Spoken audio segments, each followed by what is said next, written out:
Well, thank you, Governor, Lieutenant Governor.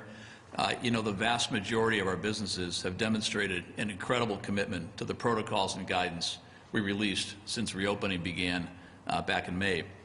These standards have been designed to protect workers and customers and to stop the spread of COVID-19 while allowing commerce to proceed safely.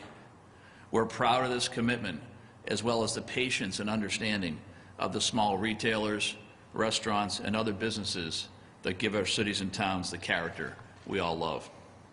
You have installed partitions, added signage, put out hand sanitizer, and ensured safe distancing.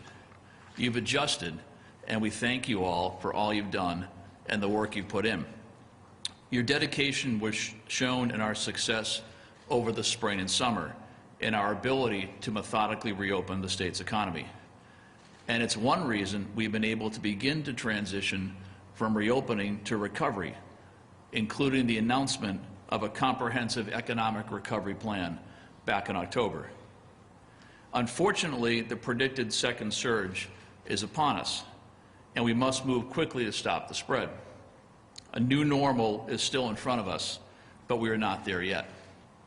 The new adjustments that the Lieutenant Governor described are designed to do just that, while recognizing that we're in a very different place than we were in the spring. These new restrictions will be difficult, but as we have done before, we will continue to rally as a Commonwealth. One way to do that is to support your local businesses. Perhaps you've seen the My Local MA commercial. This ad was filmed right here in Massachusetts, and it features some of our great retailers and restaurants. The pandemic has forced many businesses on our main streets and in our downtowns to change how they operate. This holiday season, if you visit them in person, please wear a mask, maintain distance, and follow the latest guidance. Or find these businesses online or give them a call to find out how you can, as we say, put your money where your heart is by shopping local. This virus is dangerous and the surge is real, but our residents are determined and our small businesses are resilient.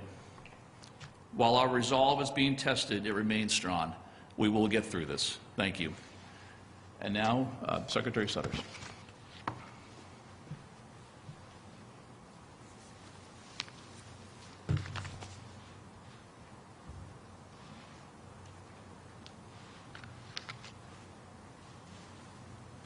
Governor, Lieutenant Governor, Mr. Secretary, good afternoon. Yesterday we announced that effective Friday, December 11th, hospitals will cease non-essential elective procedures and treatments that impact inpatient capacity and have the ability to redeploy staff. I would like to reemphasize some of the key points of that guidance. This limited curtailment of elective procedures does not apply to the cancellation or delay of life-sustaining treatment or treatments that would adversely impact a patient's health. The updated guidelines are aimed to preserve our inpatient capacity and to promote the redeployment of staff to support essential and urgent medical care.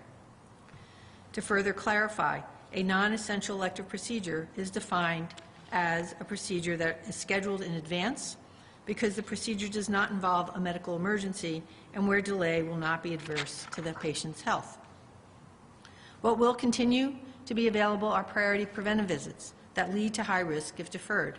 Some examples, these are just examples, so including but not limited to preventive care appointments, including immunizations such as mammograms, colonoscopies, cervical cancer screenings in high-risk groups, children's pediatric checkups, placement of implantable contraception, and prenatal care.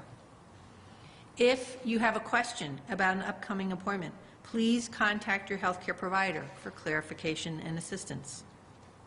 Additionally, we continue to recruit staff for our two field hospitals in Worcester and Lowell. I am particularly calling out to part-time healthcare providers, retired medical staff, and others. It is important work, and if you have the skills, ability, and time to work in a field hospital, we need you. We urge advanced practitioners, RNs, certified nurses assistants, doctors, pharmacists, pharmacy techs, respiratory therapists, social workers, and observation assistants to apply for these positions.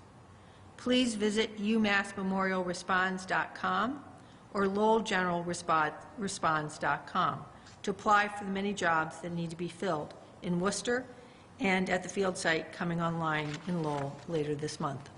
Finally, I'd like to take a moment to remind all of us of the few simple things we can do to keep ourselves, our loved ones, and our communities safe.